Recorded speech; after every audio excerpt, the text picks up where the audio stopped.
Vous avez le droit à sortir une vidéo qui indique les limites de l'immunité parlementaire. Sud Radio a aussi sorti une vidéo par rapport à un rapport de la Cour des comptes sur l'immigration qui a volontairement été retardé pour être sorti après la loi immigration afin de ne pas influencer les parlementaires. Mais cela pose problème car ça veut dire que l'on a volontairement fait en sorte que les parlementaires votent sans avoir toutes les informations. TV Liberté a fait un débat avec différents partis politiques qui prônent la souveraineté de la France. Le débat a principalement été axé sur peut-on modifier l'Union européenne ou faut-il absolument en sortir? Est-ce que la bourgeoisie patriote existe? Et est-ce que l'élection européenne va faire en sorte que Macron change sa politique si jamais il se fait battre à plate ou couture?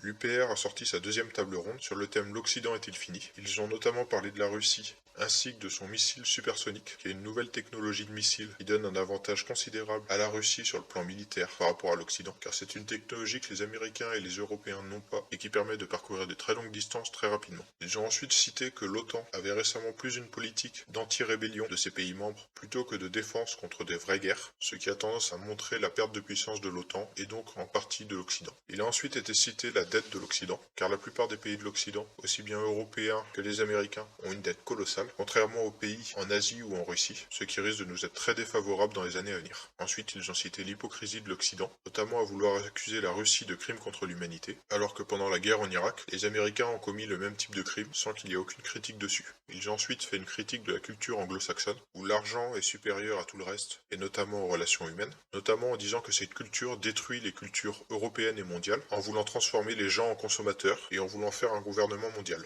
Et il y a ensuite eu la question ouverte, quel sera le rôle de la France dans le futur? Le groupe Nemesis a sorti une vidéo où elles ont interviewé un procureur qui s'occupe des annulations d'OQTF, qui critique notamment les avocats qui s'occupent de ces affaires, en citant que ces avocats touchent 600 € par affaire, vont rarement à ces affaires, et peuvent faire jusqu'à 15 affaires par jour. Cet argent qu'ils touchent sont l'argent de l'État, mais ils sont les premiers à manifester quand l'État veut que ces OQTF soient plus souvent respectés. La chaîne Je suis pas content TV a sorti une liste des ministres sous Elisabeth Borne, et notamment des affaires les plus récentes les concernant. On se rend alors compte que la plupart des ministres sont soit pas terribles, soit inconnus au bataillon. Et Lucide a sorti une vidéo sur la guerre économique. Il détaille notamment la différence entre guerre économique et guerre militaire, bien qu'il considère qu'une guerre militaire est aussi une guerre économique. Il détaille aussi que les médias parlent très peu de la guerre économique, surtout du fait que les États-Unis et l'Allemagne sont parmi les pays qui sont les plus agressifs avec nous pour nous faire tomber économiquement, comme l'indique ce tableau. Il met aussi en avant que la France est très dépendante des USA et de la Chine sur beaucoup de produits, ce qui nous met à leur merci. La situation économique de la France s'est beaucoup dégradée sous Macron. Il se pose alors la question si cela est dû à de l'incompétence ou à une soumission volontaire ou forcée de Macron par rapport aux États-Unis, à la Chine ou à l'Union européenne, ou aux trois.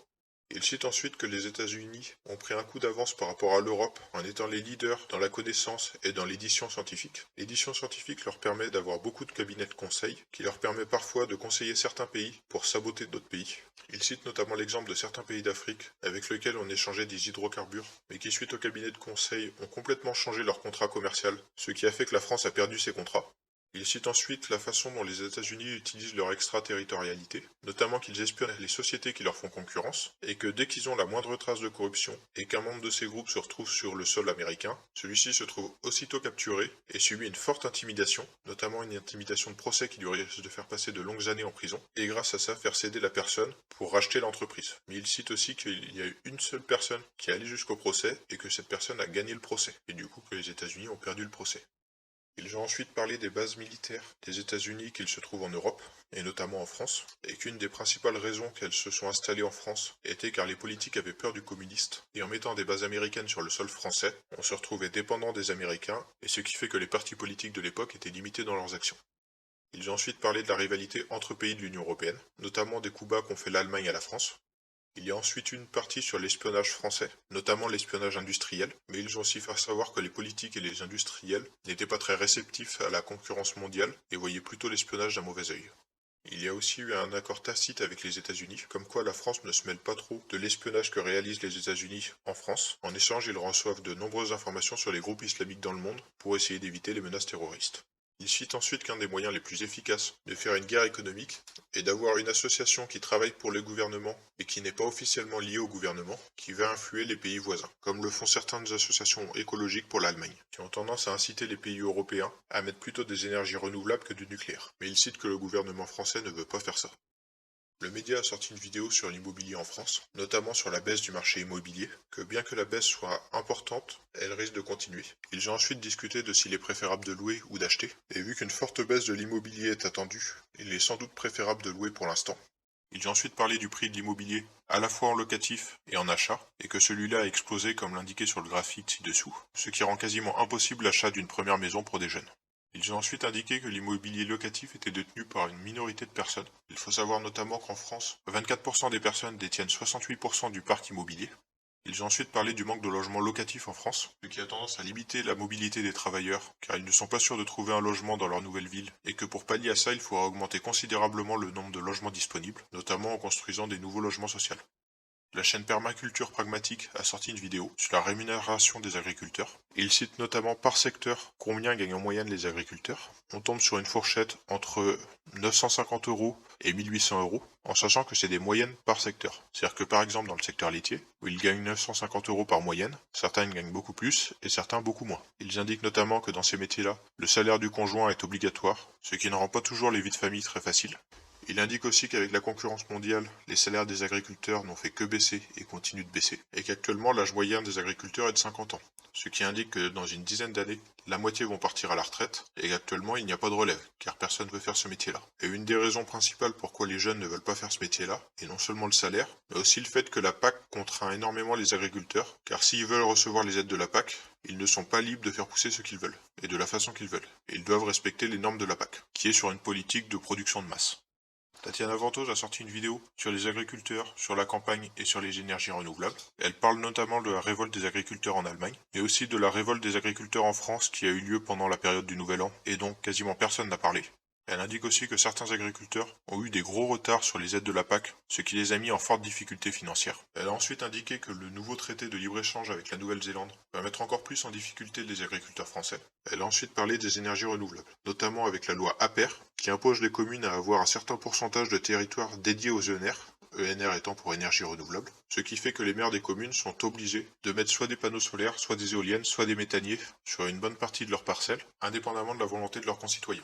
Elle a ensuite parlé de la pollution due aux méthaniseurs, la pollution des sols, de l'eau, mais aussi du gaspillage de nourriture et d'énergie, car les méthaniseurs obtiennent du gaz en faisant pourrir de la nourriture avec de l'énergie. Elle a ensuite dénoncé le discours trompeur des promoteurs des énergies renouvelables, et pour finir, elle a indiqué que les maires et les Français n'ont pas forcément à obéir aux ordres du gouvernement à Paris. La chaîne Grand Angle a parlé d'un projet intéressant pour la stabilisation du réseau électrique qu'ils sont en train de réaliser au Texas. Actuellement, un des plus gros problèmes du réseau électrique est qu'on sait très mal stocker l'énergie et que donc il faut faire en sorte en permanence que la production égale à la consommation. Pour faire cela, on a essayé autant que possible de faire en sorte que la production s'adapte à la consommation. Cela fait qu'on doit utiliser des sources d'énergie pilotables et rapides pour s'adapter aux variations. Ces sources sont le plus souvent du gaz ou du charbon, qui sont les sources les plus polluantes. Mais le Texas est parti sur un autre modèle, qui consiste à surproduire énormément, avec des énergies peu polluantes et peu chères, comme le nucléaire ou les énergies renouvelables, solaires ou éolien, et de fait d'avoir en sorte des consommateurs qui s'adaptent à la production, notamment avec le minage de crypto-monnaies. Quand ils ont trop d'énergie, le minage se met en route car l'énergie est pas chère car ils veulent s'en débarrasser. Par exemple, quand il y a beaucoup de soleil, beaucoup de vent, et au contraire, quand il y a peu d'énergie, l'énergie devient plus chère car tout le monde en veut. Du coup, les fermes de minage s'éteignent car elles ne sont plus rentables. La chaîne Blast Souffle à l'info a sorti une vidéo sur la montée de l'extrême droite en France, notamment suite aux manifestations qui ont eu lieu dans toute la France suite à la mort de Thomas. Ils citent dans leur vidéo notamment Rempart, qui est considéré comme la succession de Génération Identitaire. Ils citent aussi Marc de Cacqueret-Villemalier, qui serait le coordinateur de tous ces mouvements d'ultra-droite, en sachant qu'ils appellent ultra-droite les partis d'extrême droite violents. Ils citent ensuite une quinzaine d'incidents qui a été provoqués par l'extrême droite en France ces dernières années, puis ils citent différents groupes d'ultra-droite en France, et pour finir, ils citent un rapport qui indique que l'ultra-droite s'attaque plutôt aux personnes, alors que l'ultra-gauche s'attaque plutôt aux biens. Pourquoi t'as mis cette ligne en italique? Parce que ce rapport a l'air fortement orienté, notamment sur le fait que les Antifa, qui seront un des groupes principaux d'ultra-gauche, ont dans leur nom Antifa pour antifasciste, et ils considèrent toute personne d'extrême droite comme fasciste. Donc leur but est de s'attaquer à un groupe de personnes. Il y a aussi la cancel culture, utilisée par les woke, qui a tendance à s'attaquer aux personnes socialement, médiatiquement et financièrement. Et rien que cette semaine, un membre des LR s'est fait attaquer à Lyon par un membre de l'extrême gauche alors qu'il distribuait des tracts. Facho, t'es en train de dire que ce rapport est faux, c'est ça? Non, pas forcément. Les groupes d'extrême droite existent, comme les groupes d'extrême gauche. Cependant, cette phrase ont tendance à me faire penser que ce rapport est biaisé. Il se peut que j'ai oublié des éléments, ou fait des erreurs. Dans ce cas, je vais vous laisser des commentaires dédiés. N'hésitez pas à liker et à regarder ces commentaires pour avoir les informations qu'il vous manque. Quant aux haters qui n'ont pas d'arguments, je vous laisse un commentaire dédié, ce sera plus facile à modérer.